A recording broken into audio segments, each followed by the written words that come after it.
And so this is the typical story we've been told about humanity, that we evolved from a primitive state to we being, quote unquote, the most evolved of all of existence. And the same with society. We've been taught over and over that Homo sapiens, who we are, started out approximately 200,000 years ago, and for the majority of that time, we lived in this state of the hunter-gatherer. And then maybe 10,000 years ago, people got the idea to start living in a sedentary place, communally, and that now in the 21st century we have the city of Shanghai. And this is supposed to be the ultimate example of the expression of humanity. The two places that I'm intimate with and want to discuss are mainly Peru and Bolivia, and also Egypt. The thing is that we have left the history of both of these places and much of the rest of the world, if not all of the world, to a small group of people, in general called archaeologists and anthropologists, to tell us the history of humanity. And the problem I had with the first trip I made to Peru was the fact that I saw buildings of such phenomenal construction that what the archaeologists told me in terms of these tools, bronze chisels and stone hammers, which were the highest level of technical sophistication both in ancient Egypt and in Peru, were responsible for all of the constructions I was looking at. And so through the course of time, I've had the ability to bring engineers, stonemasons, geologists, and other experts outside of the archaeological field in to look at them and tell me from their perspective how this was done. And 100% of the time, they said that those tools could not have been responsible. And it clearly was not cultures afterwards because of the great antiquity.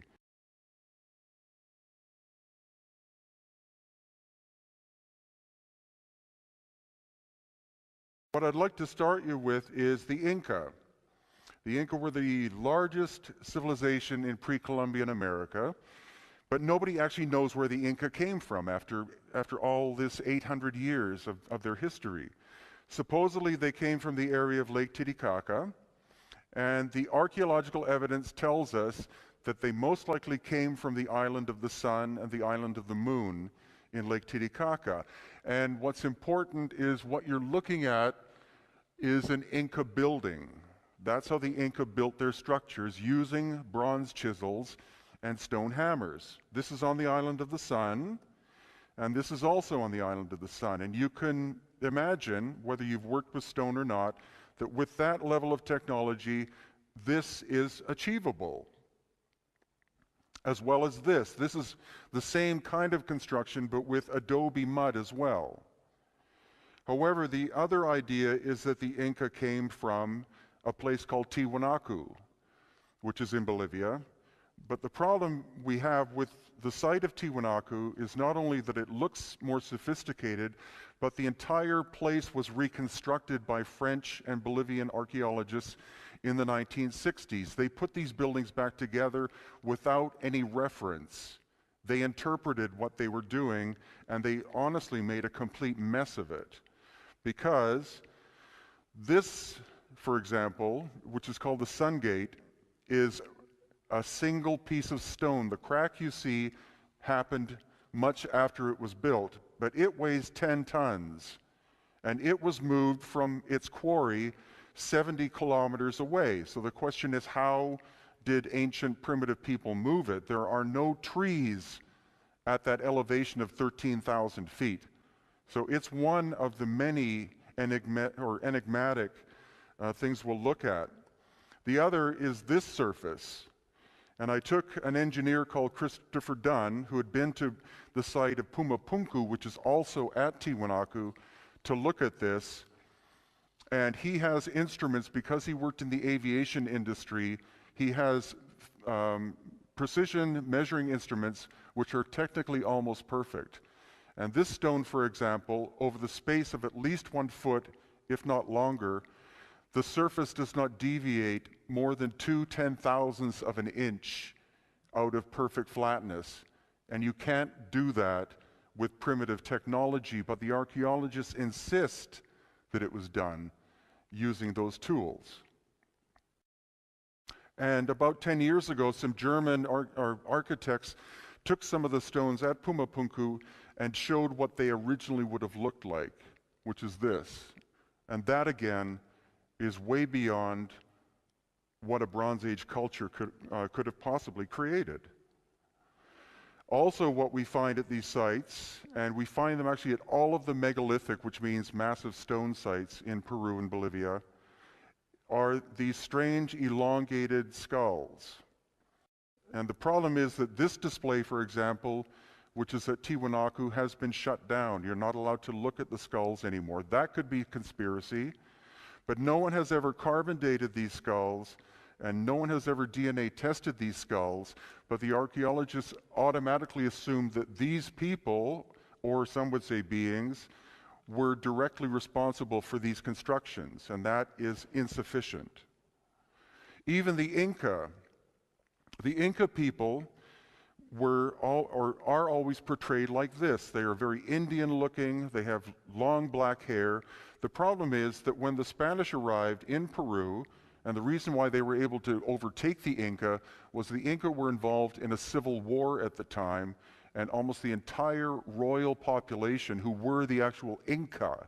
The Inca was not the population, it was the royal family. They had been exterminated. So this is what Spanish portrait painters interpreted as being what the Inca looked like, and Peruvians to this day think that that's what they looked like, but we don't honestly know. But what we do know is that the Inca had to leave the Lake Titicaca area about 900 AD because of a very massive drought. And so they wound up going north and into this area called the Sacred Valley, which is outside of Cusco. And the Sacred Valley is called that because it has been agriculturally productive for thousands of years. And in order to develop any level of high sophistication as a civilization, water and its abundance and being able to grow huge amounts of food is what is critically important. So as the Inca were traveling from Lake Titicaca to Cusco, they encountered an earlier culture called the Wari, and this is Wari construction.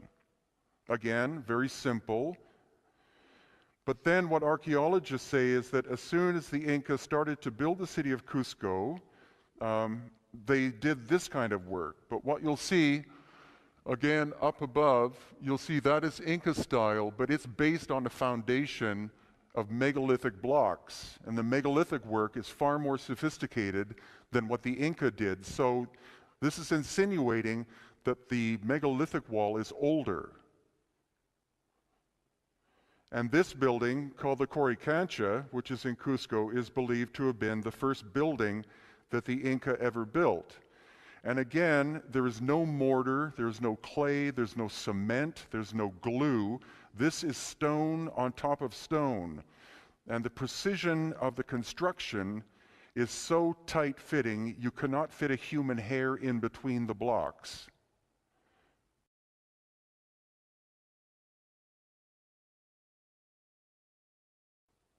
And inside of the Coricancha, we find strange shaped stones which have no real explanation archaeologically. They're just kind of jumbled up in piles because they don't fit in, again, with the picture that we're being told.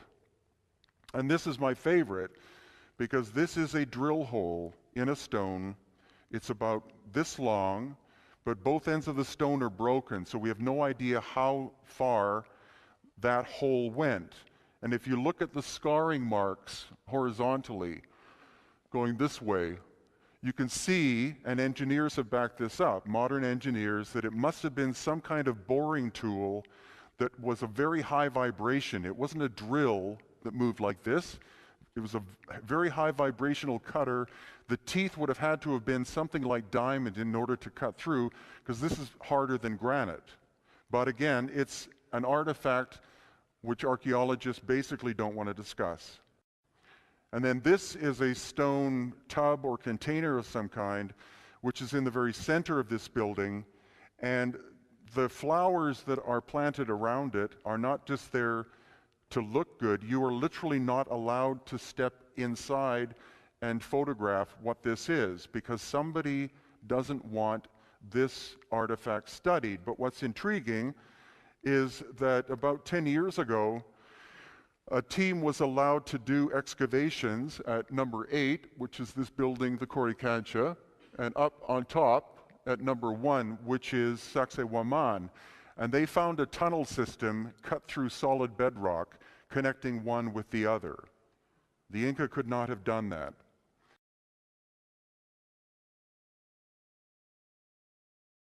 So what I'm telling you is I believe that Cusco was an ancient city that was abandoned for some reason.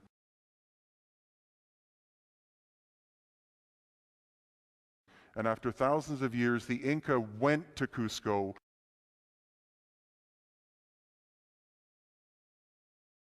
rebuilt their city, but now because of their construction and then Spanish construction and modern construction, it's difficult to see the oldest parts. But as you train your eyes, and this is what our tours do, you automatically see the different periods of building. The oldest is always the biggest stone and always the finest stone, and that's counter to what we're taught about society. Even in Inca times, the Coricancha building and where that tub is was called the center or the navel of the world. And it's from there that they believed energy moved out either from the center out or from the outside in. And as we step outside the Coricancha, there is this street here which is aligned to the winter solstice, which is an interesting thing. But more importantly, when you go up close to this, again, on this side, this is Inca work, but it's built on top of something larger and older. And that's a simple indication that somebody was there previously of a higher level of technical ability.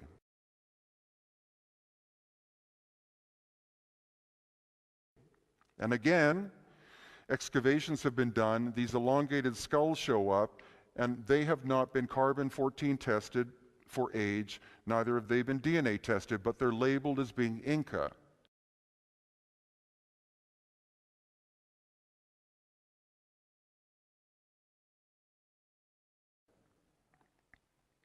And outside of this building, the Coricancha, again, it becomes more and more obvious. You're looking at Inca work here, probably Inca work up there, reconstruction of the wall here, and then that, which is the finest built wall in the Americas.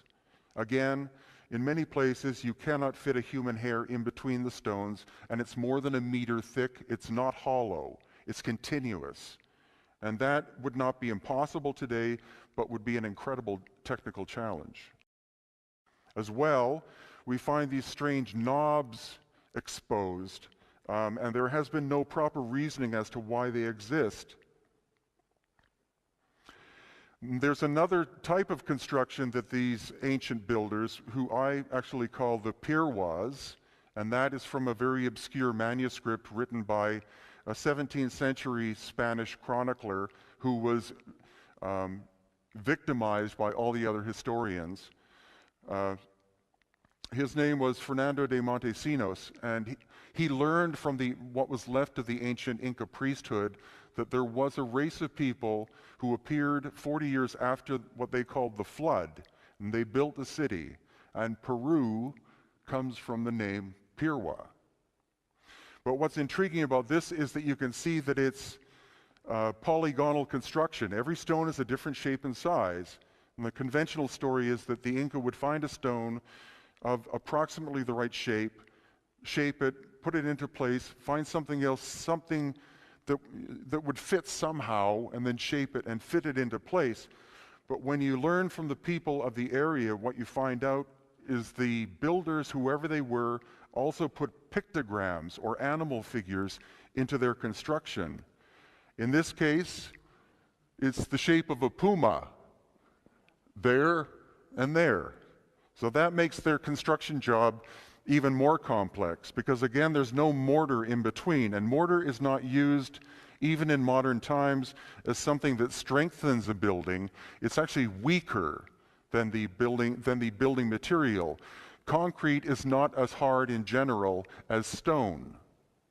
So to do construction without mortar is much more difficult than to do it with mortar. And the Greeks and the Romans, though they were great people, they all used mortar to fill in spaces as they were constructing things. And here again we have another example. It's an interesting shape, and it's the shape of a snake. Now, it's not only in Peru that we find this kind of work. This is actually in the Imperial Palace in Tokyo in Japan. And it again is a wall section which is not talked about, but because it blends in with all the rest of it, it's said to have been built at the same time. And this is another example in Japan as well. And on the island of Easter Island, or Rapa Nui, there are 2 or 3 sites, again, which have this incredibly precise non-mortar fitting together. And the Easter Island Polynesians were not Bronze Age, they were Stone Age people. So how could they shape basalt, which is so hard, so tight-fitting, to construct something like this? The other thing a lot of you may not know is that the so-called Easter Island heads, of which there are more than 900, none of them are heads. Every single one is a full body. So here you see the excavation of one going down. And Thor Heyerdahl in the 1950s was the first to discover this. And the best example is here. They dug down, and they were able to go down at least to where the statue itself, there were no legs, but it went down to the navel. And that's another reason why Easter Island's ancient name symbolically was called the navel of the world. I was there with Dr. Robert Schock, who was the geologist who was able to redate the Sphinx in Egypt as being older than the dynastic Egyptians, because he is an expert on the weathering of stone. And he, as a PhD geologist from Boston University, has no problem to say that he believes some of these were constructed at least 12,000 years ago. There's another site some of you may have heard about called Göbekli Tepe, which I've not been to, but which is in Turkey. And it seems to have been buried either on purpose or as the result of a cataclysm at least 10 to 12,000 years ago. And again, the timeline we're told is that Sumeria, Egypt, China, and India were the beginnings of civilization 6,000 years ago. And even as early as, or as recent as last week, Graham Hancock, who was there at Göbekli Tepe, the latest carbon-14 testing they found of the soil in the area shows that some of these are at least 14,000 years ago. And this is only a tiny piece of the site. There may be, this site, which looks reasonably large, could be at least 30 times as large as it is. Now this, I believe, is actually what Inca construction looked like at its height. This is the finest work they did, and this could have been achieved with bronze chisels and stone hammers. And what also happens is, because the Spanish deconstructed a lot of Cusco in order to build their own buildings when they arrived in 1533 and afterwards, they took the buildings apart which were Inca because they were quite small stones, the size of a shoebox or a little bit better. And so what this shows us on the interior is, I think, that what the Inca were doing were replicating the work of the older people. The interior of this wall, you can see, is fill. But the front looks really nice and tight. But this, again, because this wall has been taken apart partially, the front of it is a veneer appearance of being beautiful stone construction, but because it separates as it goes back, the Inca were cheating by trying to achieve the same tightness of work. And this, again, is back in the Coricancha. And from the front of the wall, because this one was broken, from the front to the back, again a distance of about 1 meter, in many places you cannot fit a human hair. And all it would take would be a few millimeters of one bit of that lower stone to be raised up, and one would pivot. This is one of the most profound sites in Peru, and this is called Sacsayhuaman. And here you see the size of the people compared to the size of the building blocks. Some of these stones are 125 tons, and local guides will say that the quarry was right there, but it's more likely that the quarry is at least 72 kilometers away and at a altitude almost 1,000 meters lower than this location. So how were those stones moved? And even more recently, some Russian geologists took samples from this site and analyzed it, and they honestly believe that what it is concrete, but not concrete that you pour, some kind of concrete you can shape, and that the wall itself, or the stones on the surface, have been heat treated to at least 1,000 degrees Celsius. And this is not something you do with a little bonfire as you're working. And here I am, and this just shows you again the sense of scale, but also these people decided to do pictograms. And so above my head is actually the shape of a puma's paw.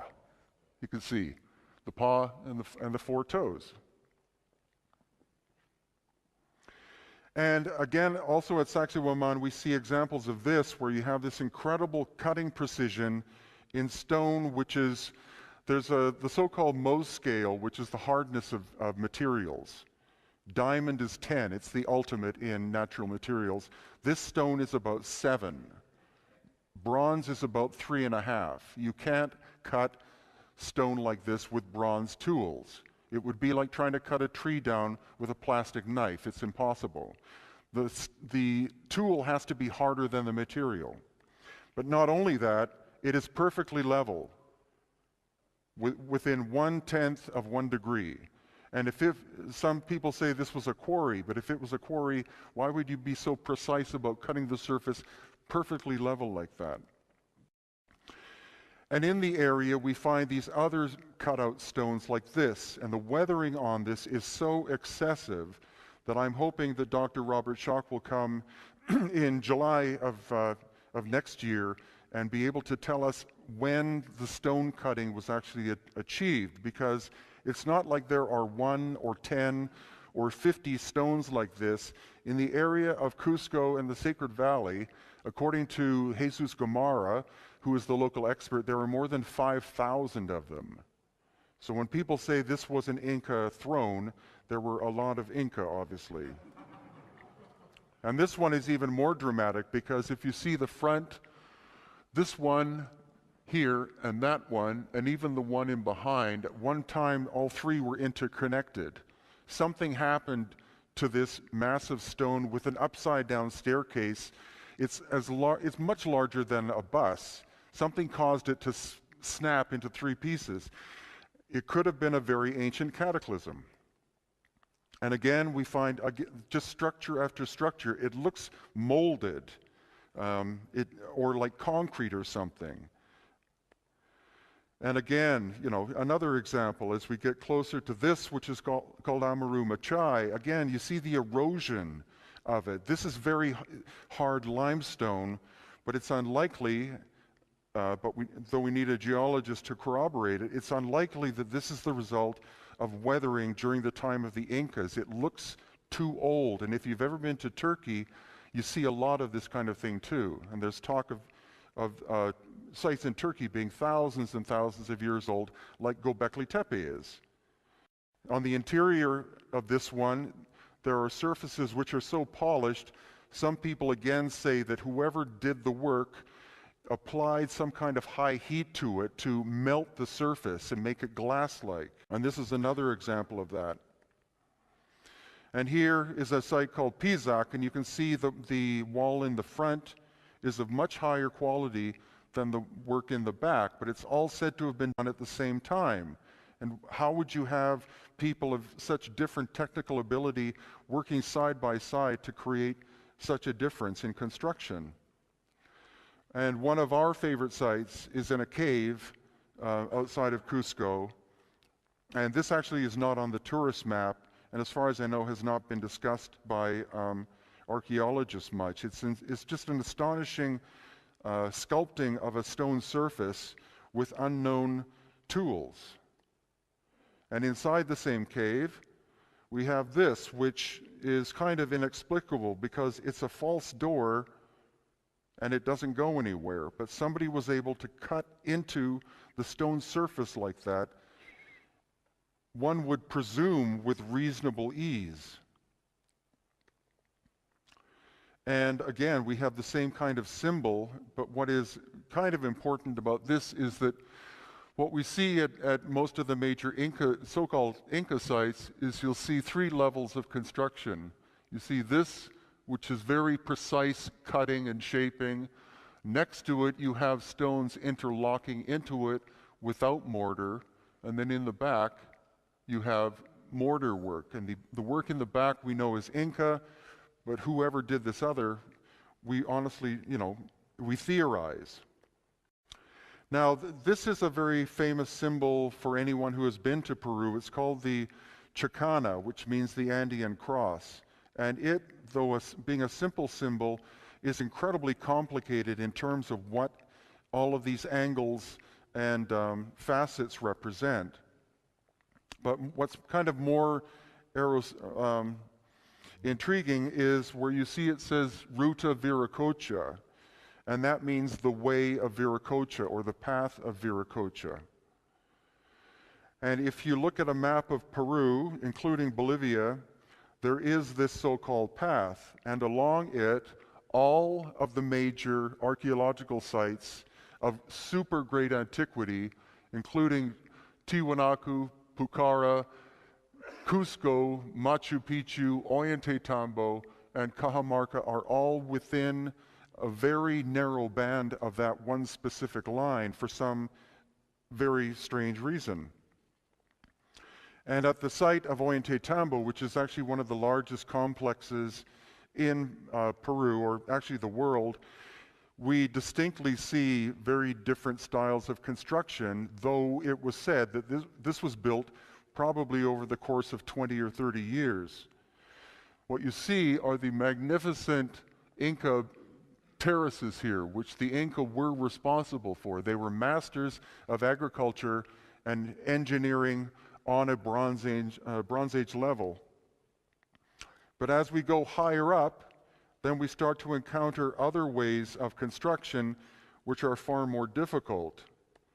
And especially in this picture, you see these massive blocks of granite, some weighing 40 tons and some 60 tons, that somehow made it up onto this mountain, because the quarry, which we've been to, is across the valley and up the side of a mountain.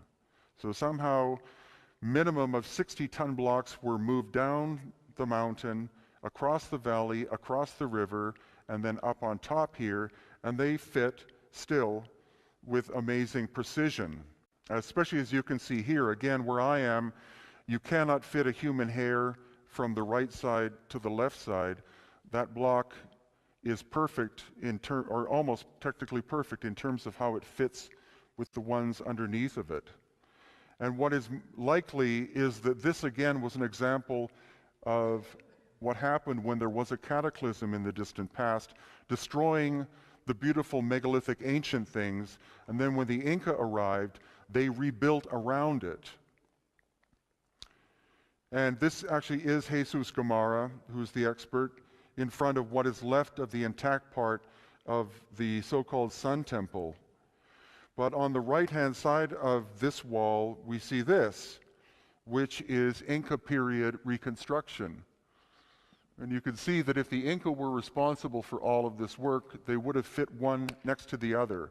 They wouldn't have filled it with rubble or fill like that. But I honestly believe that this was the Incas' attempt at trying to rebuild something that technically was just beyond their capability.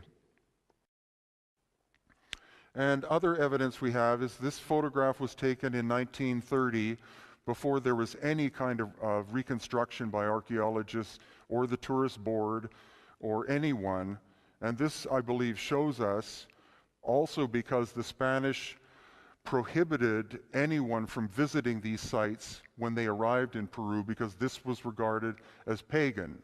So it was out of bounds. And so I believe what you're looking at is Inca construction on top of something which is far more ancient. And this as well, I believe, is an example, I've shown this to engineers, of how the stone was actually cut. It wasn't done with chisels, it wasn't done with lasers, it was possibly, according to some engineers, done with some kind of vibrational or sonic tool that was able to destabilize the stone with a very narrow path of energy. And what we do find is we do find perfect 90-degree angles, but in general, these ancient builders were not interested in the linear way that we approach construction.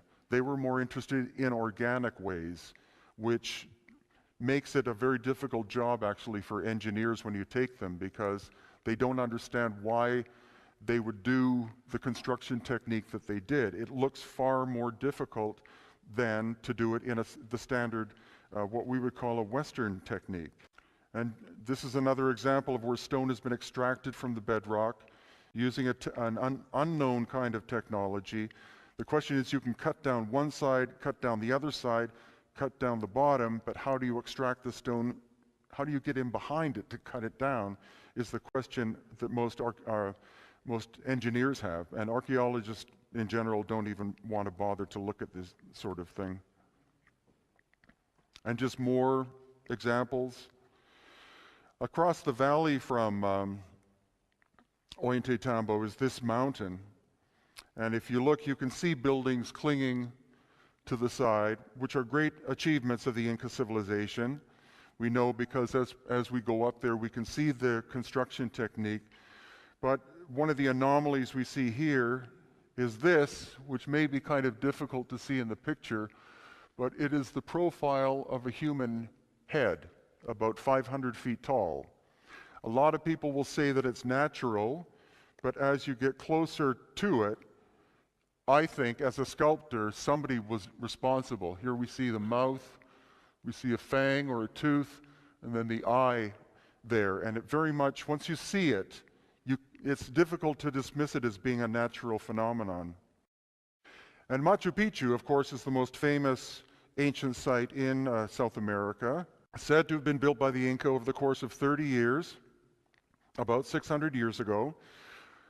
But once you start to look at the stonework in Cusco and other places and visit Machu Picchu, you start to see the same situation. You see, obviously, the Inca did an incredible amount of work in this location, such as these amazing terraces.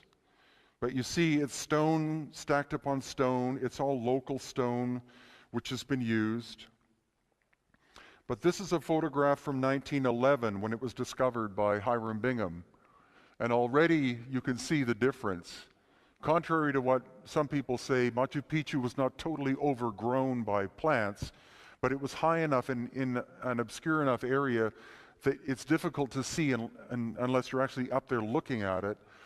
But again, you see quite rough work here, but then this megalithic area, which is in the spiritual core of the city, or so-called city of Machu Picchu. And that's a phenomenon we find not only here or in Peru, but in general. If you're looking for the oldest work, look for the core of the most ancient of sites, and that usually is where you'll find the oldest. From there, other work has been done on top of it and then expanding out.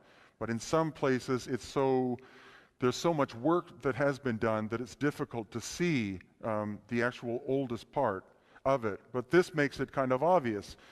1913, when they were digging Machu Picchu out, it revealed huge, beautifully constructed works such as this. And this is the famous Temple of Three Windows, right in the same tiny area. Now, the Intihuatana, which is called the Hitching Post of the Sun, is the iconic aspect of Machu Picchu. It's the center of the ancient part of Machu Picchu. And it's not simply a sculpted stone, it's in fact the top of the mountain. It's the exposed peak. Below it is a mountain of solid granite, white granite, with a very high quartz content. And what we find out as we explore Egypt and Peru and Bolivia is that the ancient megalithic builders didn't simply find big stones and use them. They went specifically for stone that was high in quartz and possibly iron. And because quartz has piezoelectric properties, it's possible that what these people were looking for and why they were constructing with it was because of the electrical or vibratory nature of the stone itself. And that's why they would go great distances to bring megalithic blocks into places in order to construct them. It had to have a certain quality in the material. Now, what the Intihuatana hitching post does do is it is perfectly aligned to north, south, east, and west, but it also points, each one of those cardinal directions points to a mountain. And when we were there at one time, we brought a compass with us, and these two gentlemen repeated this process 10 times. They took the compass and brought it in close to it without touching it 10 times, and every time the compass deviated by between 5 and 10 degrees.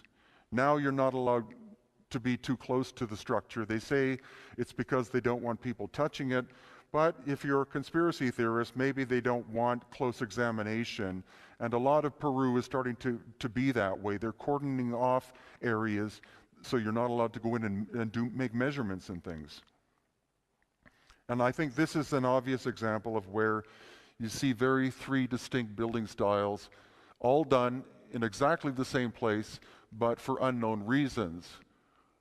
Not something you would do probably if you were building something quite rapidly, but I think what you're looking at is the oldest, the middle, and then the Inca levels of work. And this is simply another beautiful construction inside a cave on the backside of Machu Picchu that most people don't go and have a look at. But it is so incredibly integrated, again, mortarless work.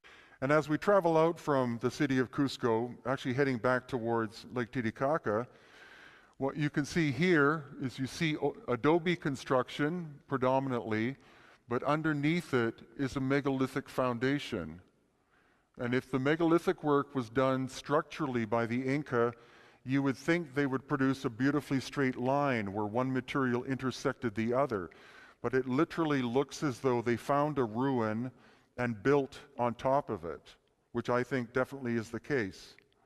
Because even though in the Spanish chronicles they would say the Inca so-and-so built a structure, it could very well be interpreted as that he built at the structure, built on something that was older. This is a site called Silustani, which is near Lake Titicaca, and these are called Chulpa burial towers because there's an opening, very small, on the eastern side. And so the story is that when the sun would rise, it's related to rebirth, because the Inca were supposedly worshipers of the sun, etc. But when I've taken engineers there, they look at how it was built. The internal material here is of a higher density than the external shell. And also the cupping that you see in an intact one, the outer wall had these hollow pockets. And when I went inside one of these with the engineer Christopher Dunn, he was able to figure out that the perfect harmonic of the interior of it was A sharp. And so that is a very special frequency in many ancient sites for some reason. And the other thing is that all of the damage to these, of which there are many of these Chulpa towers, goes from the east to the west. Most people will say it was the Spanish tearing the buildings down, but the pattern of it would insinuate, because some of these, the stones are much larger, they're almost the size of an automobile, and they are hundreds of feet away from the original construction, that there was some kind of acoustic disturbance in the distant past that literally exploded the site. And the same can be seen at Machu Picchu. You'll find these megalithic buildings where the stones have been pulled apart, not by people trying to pry them apart, but by some massive disturbance that literally pulled them and spaced the building blocks. This is a site called Aramu Muru, and I just show it because it's a spiritual mecca for people, but it's becoming a major tourist site on the shore of Lake Titicaca. But what's kind of intriguing is that the previous picture, which is Silustani, as well as this site, and Tiwanaku, 10,000 years ago, the water level was high enough that the shore of the lake was lapping at all these three sites at the same time, as if intimating that they were all used originally at that time. And then Tiwanaku and Pumapunku, which is the strangest place on the planet, I believe. A lot of people, many people believe ancient aliens were responsible for its construction, but it's the precision of the stonework is profound. Again, you take a metal ruler and you place it on a lot of the surfaces, and there's no movement, and you can't see light. If you take a flashlight, you can't see light in between. So a lot of these surfaces are within 2/10,000ths of an inch of being as flat as a glass table, if not better. Now, the thing about Pumapunku is that it was buried under mud, under a wall of mud that happened at some time in the distant past, and the majority of it is still buried. The Bolivian government has not gotten around to do much in terms of excavation there. But again, 10,000 years ago, the water of Lake Titicaca would have been lapping right at this site, whereas now it seems abandoned in the middle of nowhere. And these are the famous H blocks, which, if anyone knows anything about Pumapunku, these are the most interesting feature. There are about 10 of them, and no one has any idea what they were, how they could possibly have fit together. And again, a drawing made of what they would have originally looked like is this. It's just inexplicable that a primitive culture, could have or would have bothered doing this kind of work. So far, we've not been able to find any tool marks at all, which is very strange. Usually when you cut something, the tool will leave a saw mark or a drill mark. And then if you're a master craftsman, your job is to make the tool marks disappear. But in this case, we don't see any. And throughout the Tiwanaku site, you see these very strange cut stones of no known function. These holes are not simply squares that fit, square cuts that fit down. They taper inwards, as if they were supposed to lock something into place. And once again, wherever we travel in the highlands of Peru and Bolivia and find these ancient megalithic works, we also find the evidence of the presence of these obscure, elongated skulled people. Also at Pumapunku, we have evidence. I've taken a drill bit, and in a lot of cases, this one specific measurement or size of drill bit will fit perfectly, but not without a gap in each one of these holes. So somebody at some time seemed to have been there with a tool at least of cobalt steel, tungsten carbide, or diamond, being able to bore into this stone, which again is about 7 out of 10 of the hardest stones on Earth. In an obscure part of Bolivia, we have a site called Samaipata, which I've not been to. But this is a giant stone outcrop of sandstone, several acres in size, and it's said to have been built by the Inca. This was built by the Inca, but no one knows who did all the work in the background. And again, you see the level of erosion involved. And in obscure museums in Peru, we find evidence of the possibility that somebody in very ancient times had high-speed drill bits and power drills. This is not something that you would be going like this with a bow saw to try to bore through. In other cases, we find examples of what looked like a massive cataclysm occurred. This is approximately the size of an automobile, and you can see that whoever made it shaped it almost perfectly, and the break would have had to have happened after it was finished, not while it was in process, because there's no surface on this massive stone that shows partial completion. It's complete, now it's broken like a piece of styrofoam. And at other locations, this is in the area of Ancash in the Peruvian highlands. And again, you have this strange mix of building styles. You have kind of rough work here, then you have these two strange columns. Why are there two columns and not 10 or more of them? Samples by a Japanese group of geologists of these two pillars were taken, and supposedly they have not been able to establish where on earth the stone comes from. It's not local, it doesn't seem to be Peruvian, but they've not been able to locate exactly where the quarry is that they came from.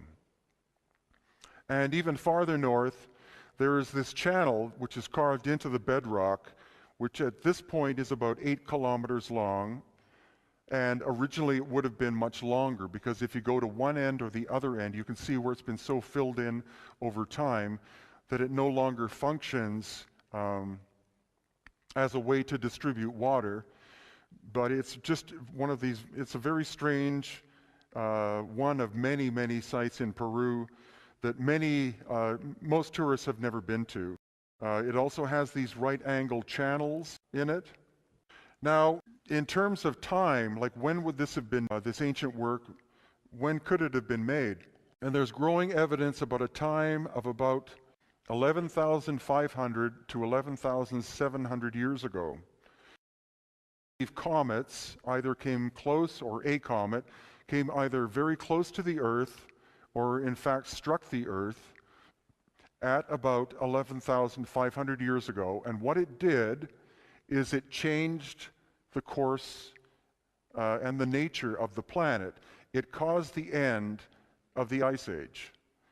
So rather than the idea that the Ice Age ended as a gradual shifting, the poles very slowly started to melt, their theory, which is starting to be backed up by other scientists, is that the end of the Ice Age, or at least a major portion of it, took 3 years, and that the level of the world's oceans rose by 350 feet in 3 years, not 3,000 years.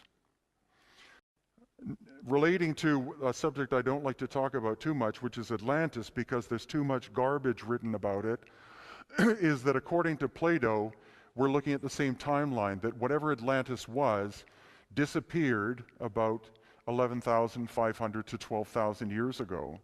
And I think one problem is that when you read Plato, who got his information from an older Greek called Solon, who got his information from the Egyptians, who got their information from someone before, you lose a lot of information through the timeline. So for example, I've been involved with Native people most of my life, and what I do know is that when they tell you a story, you never interpret the story literally. When they tell you something, they're telling you poetry. So, for example, with Atlantis, the idea that there was a continent that sank is probably not the case, because any oceanographer will laugh at you. But if you interpret it as being the water rose and the land appeared to sink, then that is a logical possibility. Because any advanced civilization in modern times in general lives near the ocean or has access to the ocean. So if you have a rise of 350 feet in 3 years, you're causing probably any sophisticated population to have to move very rapidly from where they are. So I believe in the concept of Atlantis, not the name, but I think it was a global civilization.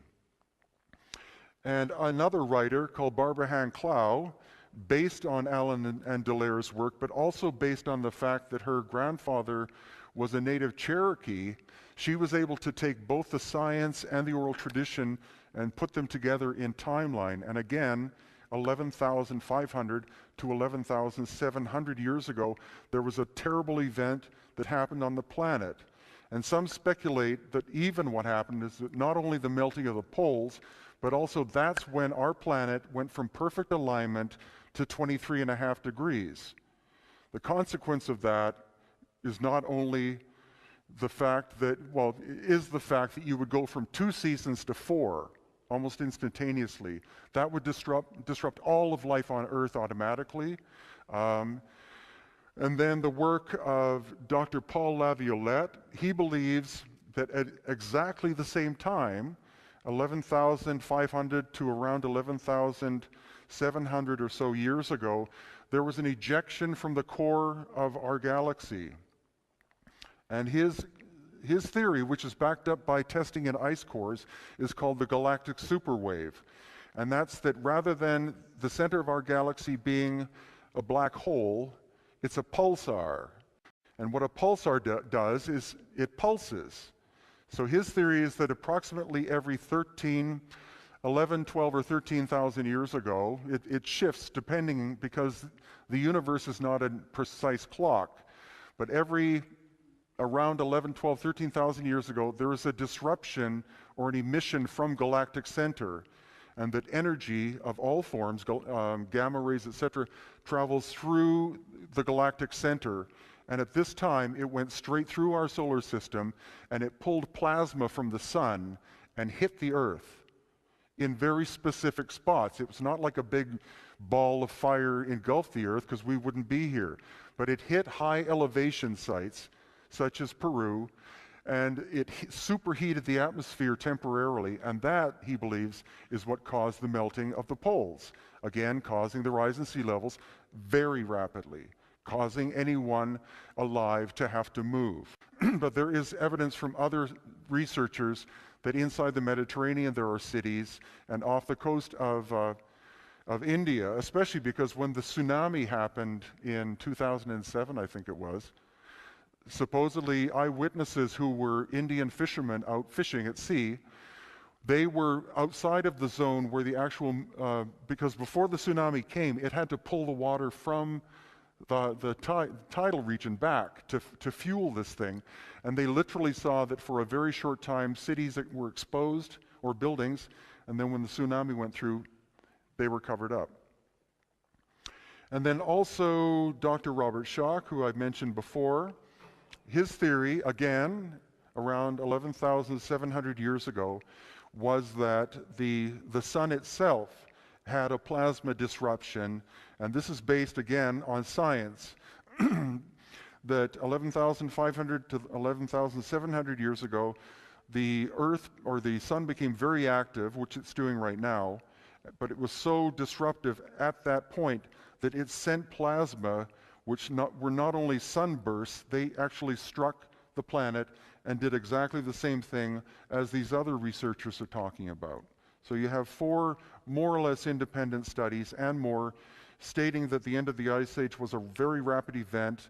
Any civilization of any sophistication that existed prior to that time, if not completely wiped out, would have been wiped out to such a high percentage that most of the educated people would have died.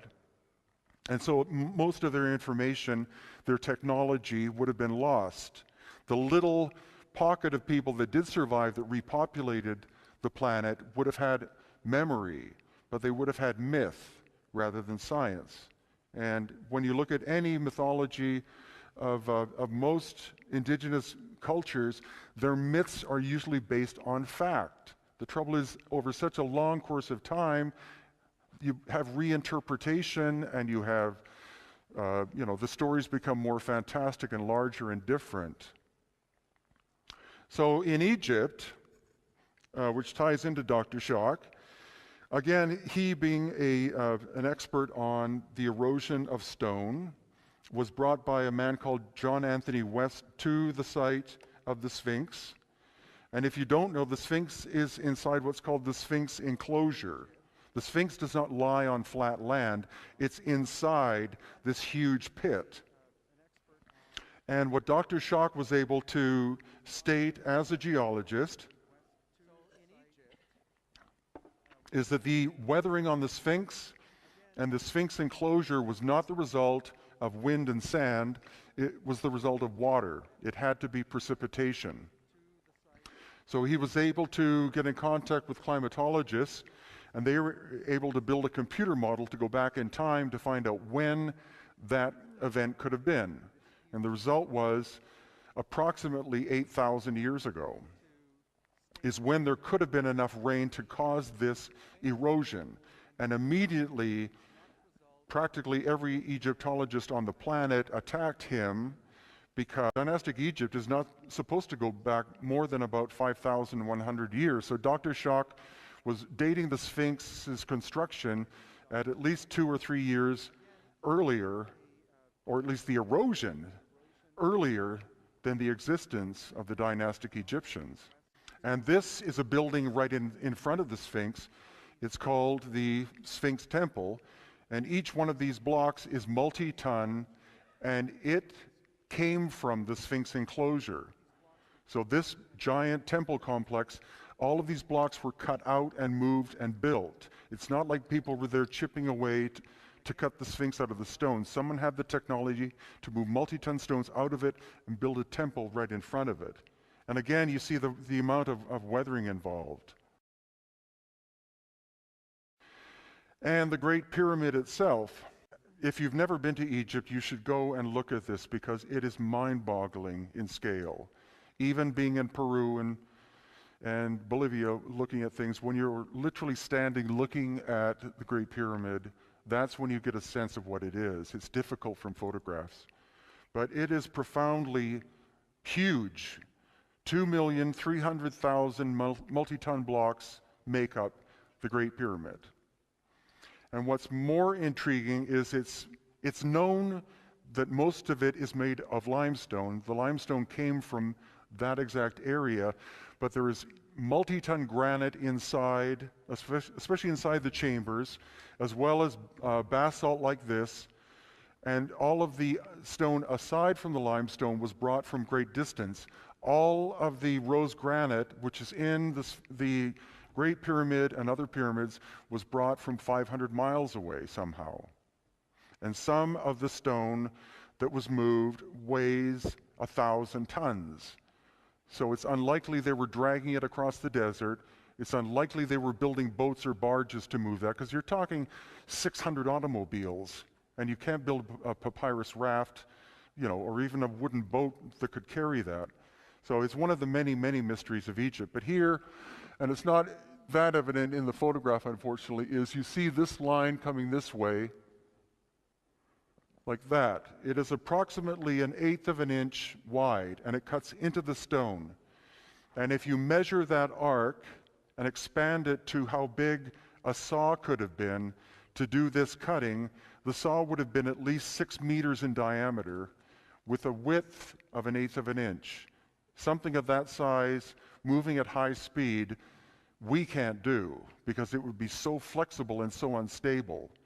And if any of you have worked with either stone or wood on even like a table saw, you know what the maximum load means, which is you can only push the material through the blade at a certain speed. After that, you're creating vibration. And the more vibration you create, the more unstable the cut, and eventually it'll shoot the material at you.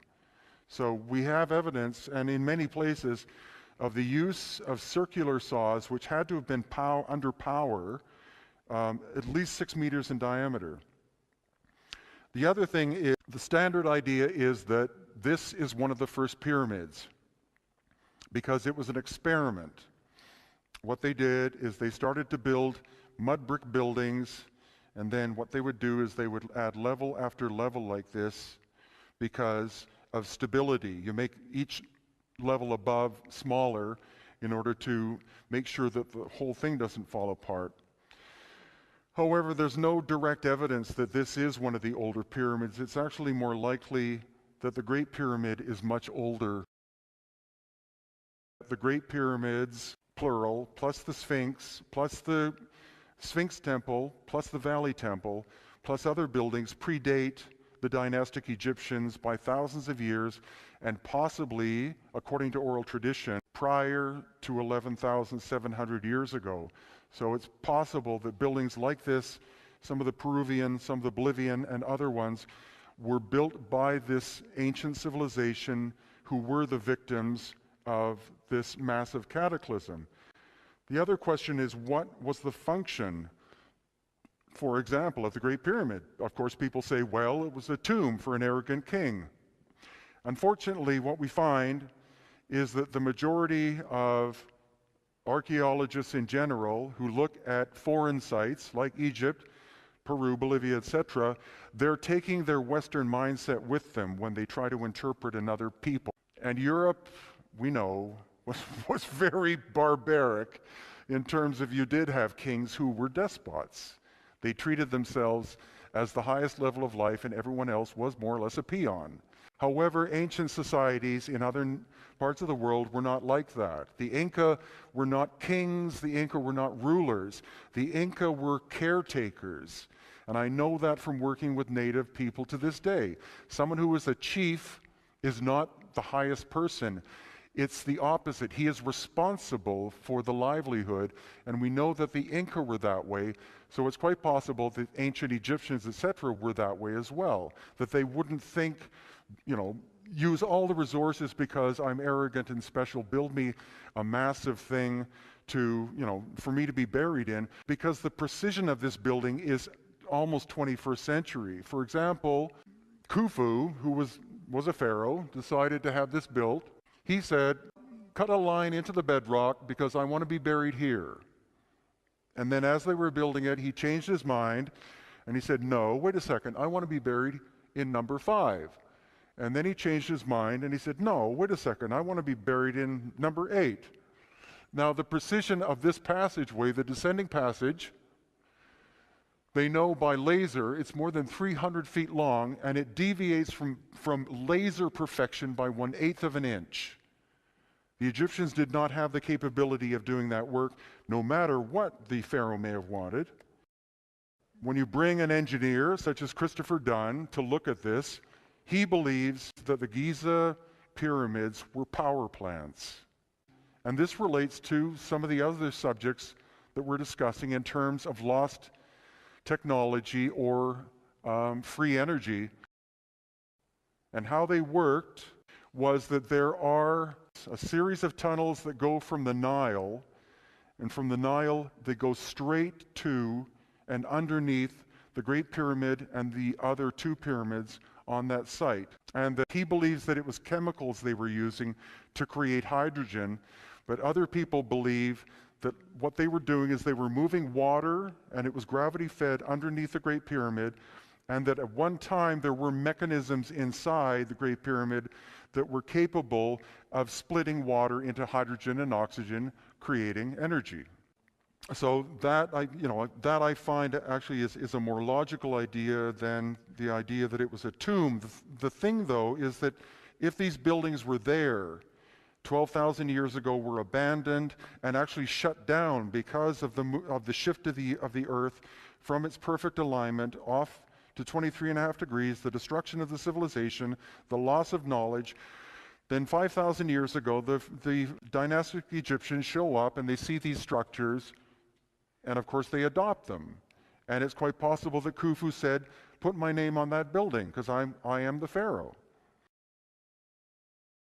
And the other thing is that the Grand Gallery, if you go into the Grand Gallery, there's no reason why it would be immense the way it is to access a place where you're burying the king. The sonics and vibrational characteristics are profound, and it resonates again to between A and A sharp. The other thing a lot of people don't know is that the Great Pyramid is not a 4-sided, it is an 8-sided pyramid. The flat sides are not flat, they gently taper in to the center. And engineers have looked at that and they say that shape is beautiful for either sonics or acoustics or for vibration. But you can only see it at certain times of the light, looking straight down, I would guess from a helicopter, onto it. But it's something that if it was built as a tomb is an engineering phenomenon that would be very difficult to do. Also, in the Queen's Chamber, there are the shafts that go up, and this is one of them, so-called Gantenbrink's door, because a man called Gantenbrink was able to build a little robot and was custom designed to go up the shafts in order to see what happened. And when it went up, then it reached this door, and there was nothing he could do, so they sent the robot back down. Later on, I believe he was allowed to come back once, and then he was kicked out of the country. because he was able to get a drill attached to the little upawat, and it went up and it drilled a hole through.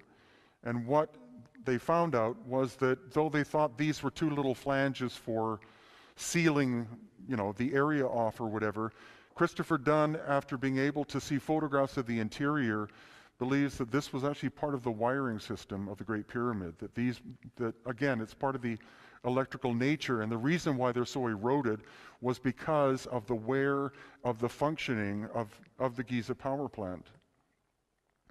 And another aspect to it, again, getting to the idea of free energy, or even Tesla, who I don't think invented what he knew, but he found out what it was and used ancient information,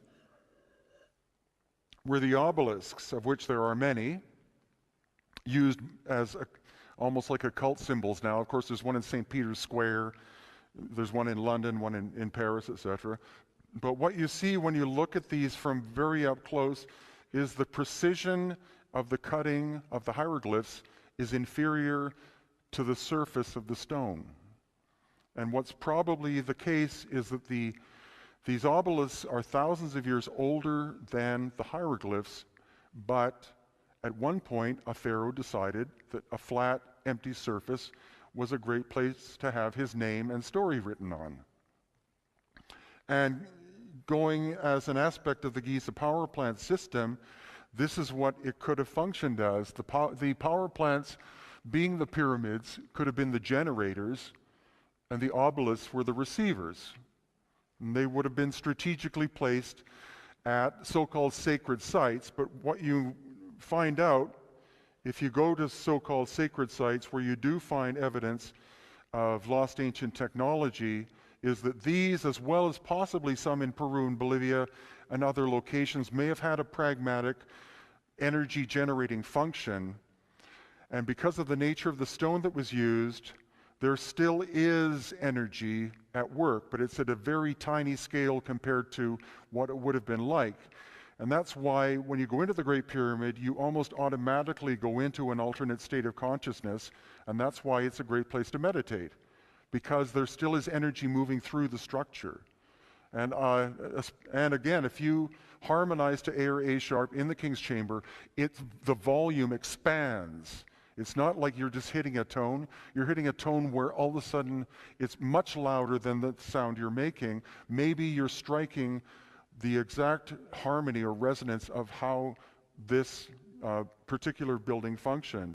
And this is the man, if you ever go to Egypt, Yusuf Awiyan.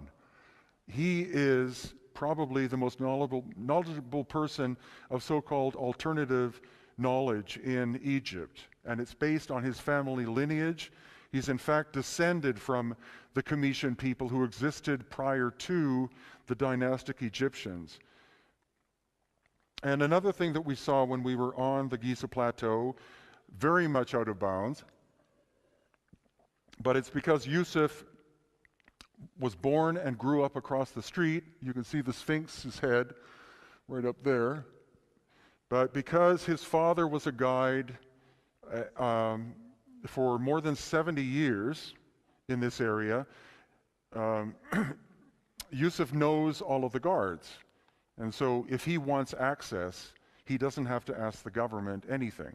He goes to the guards, and the guards let us through and let us wander around the Giza Plateau, because Yusuf wanted to show me the shafts and the tunnel system that riddle or are underneath the Giza Plateau that most people don't know about.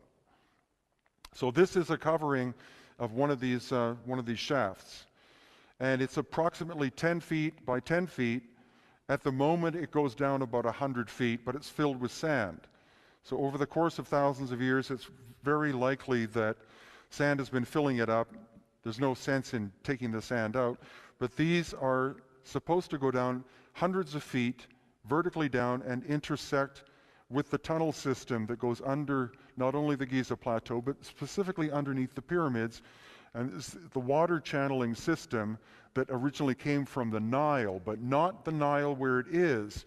There's a lot of evidence that 12,000 years ago, the Nile was farther to the west, and you can see it in the topography. It was a much bigger, wider river. And that's where these tunnels connect to. They connect to the ancient Nile, strictly out of bounds, unless you know Yusuf. And this is another one. Again, it's 10 feet by 12 feet and drops down approximately 100 feet. So we were able to go underneath the Giza Plateau, but we only had 4 hours. He told me that this is level 1, but there are at least 2 levels beneath it. And the best book on the subject, I believe, of ancient pre-dynastic Egypt is this book written by Stephen Mailer, and it's called The Land of Osiris because what he talks about is from the oral tradition perspective, the fact that the Giza Plateau area is the oldest by far part of ancient Egypt. The rest of it, Aswan area and all the areas with the beautiful, true dynastic Egyptian works, which are masterpieces, are outside of this area. And another subject that fascinates me is the concept of who Osiris was. Because again, a lot of you have seen the depictions of elongated heads from Akhenaten in that time period. And I'm wondering if it kind of relates to the studies I've been doing in Peru of the elongated skull people, and why it is that people practice cranial deformation in order to look like these mysterious ancient ones. Of course, the automatic idea goes to that these, people were aliens or related.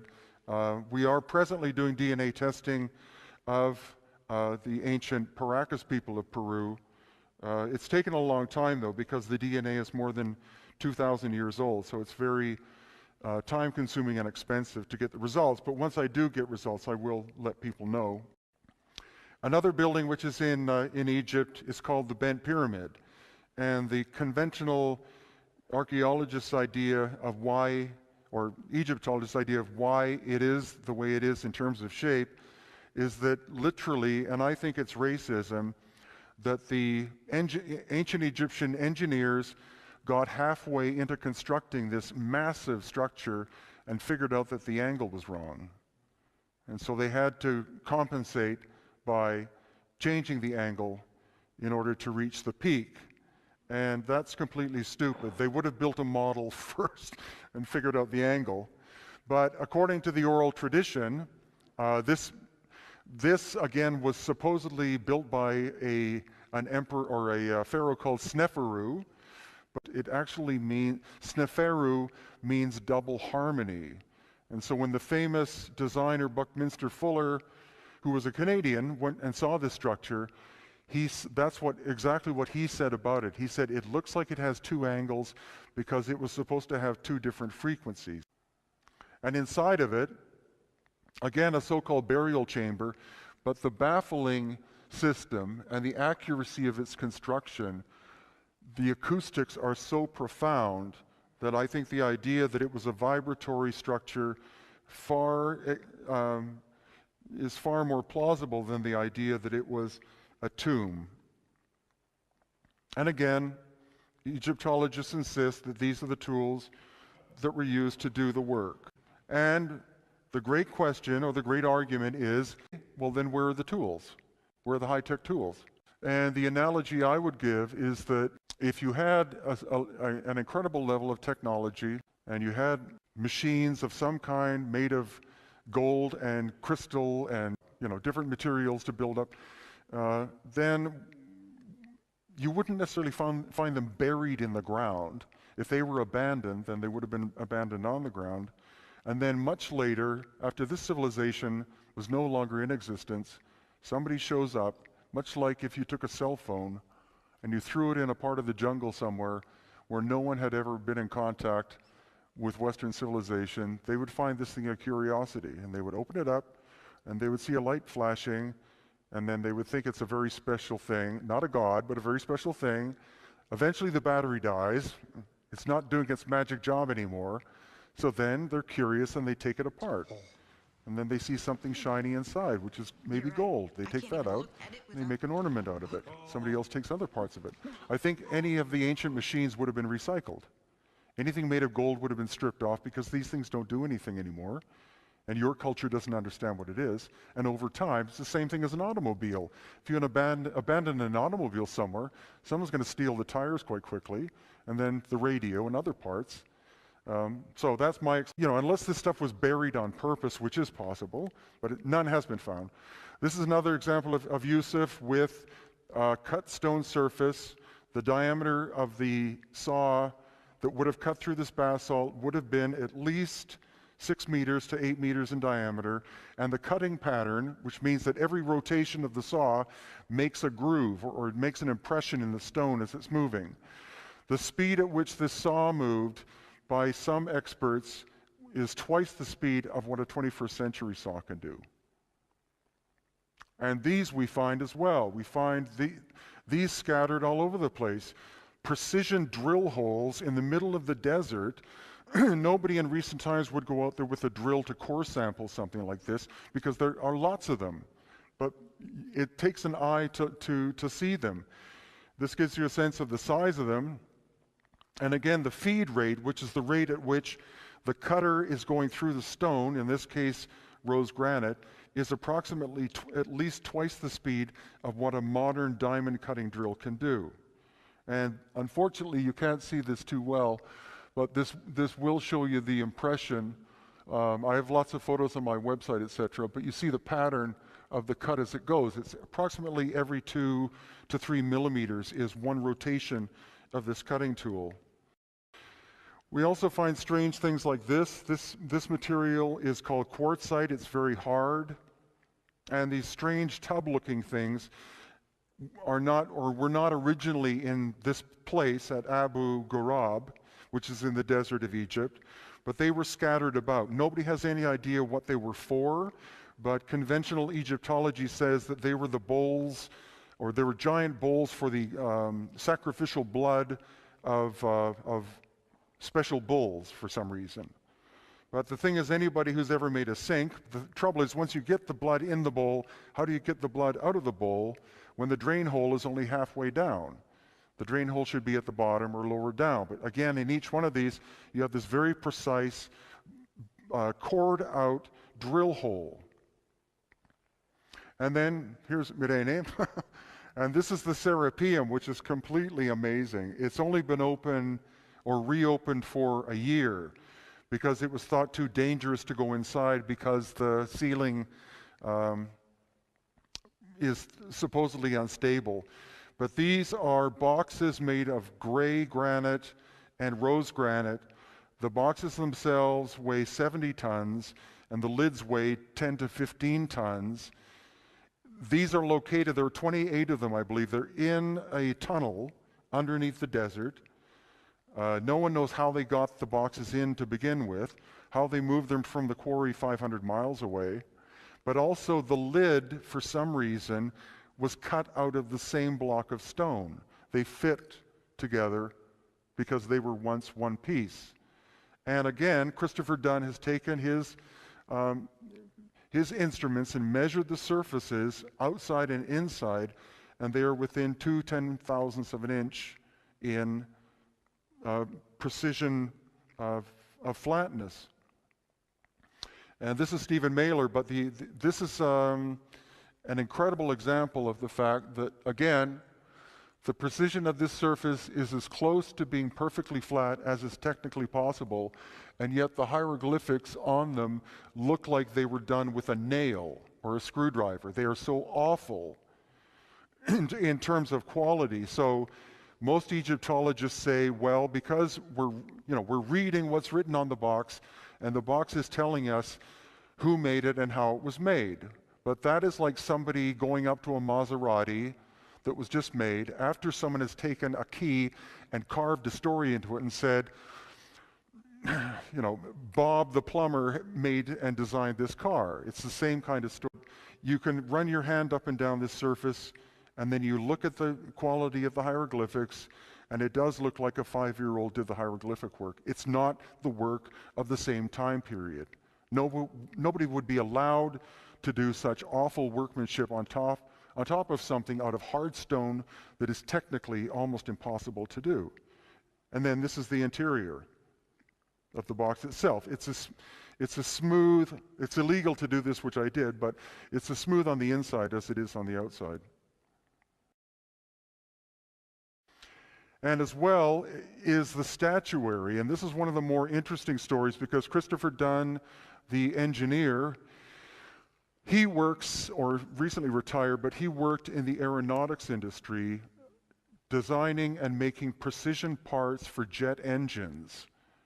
So in terms of modern technology, there are very few things that exist which require a tolerance as tight as a jet engine. Anything slightly out of precise workmanship blows the engine up. So he's been at this for 30 or 40 years, or it was his career. He was a machinist before that, so he has hands-on knowledge of how materials feel when they're precise. He can just use his fingers.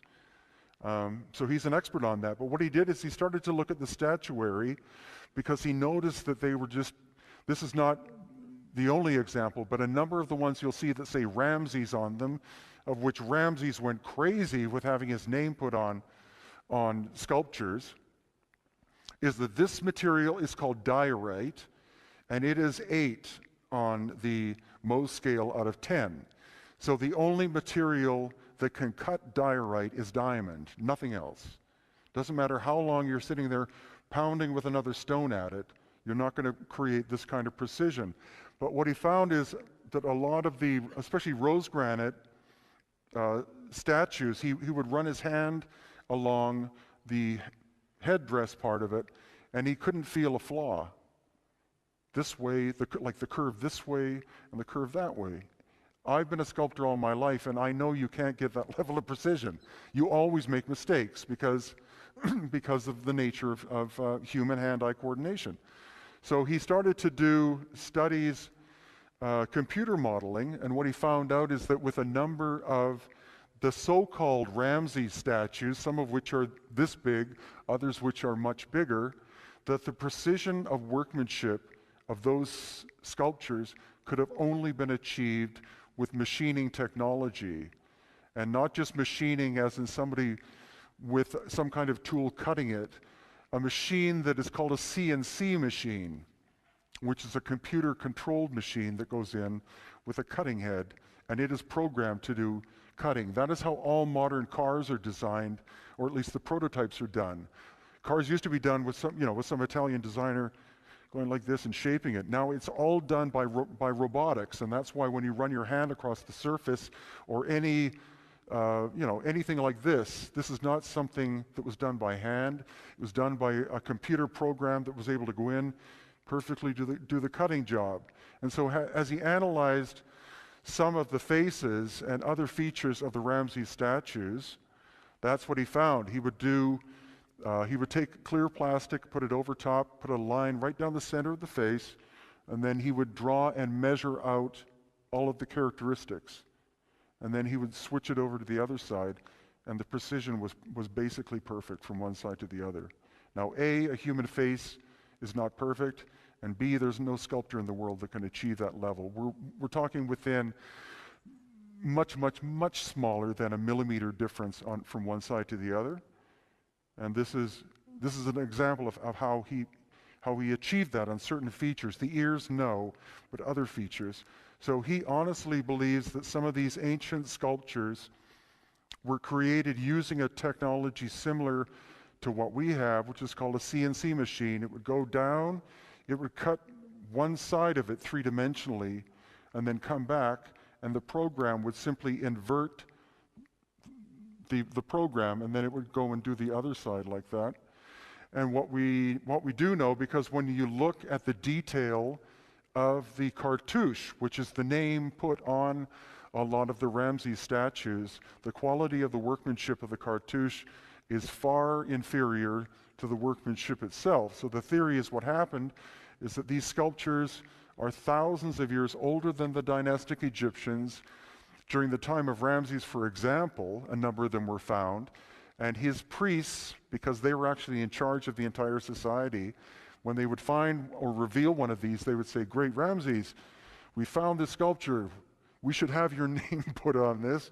And he'd say, "Sounds great." So they would put his name on it, but all of those statues are attributed to the time of Ramses II, when in fact they could have been done much, much older or much farther back in time.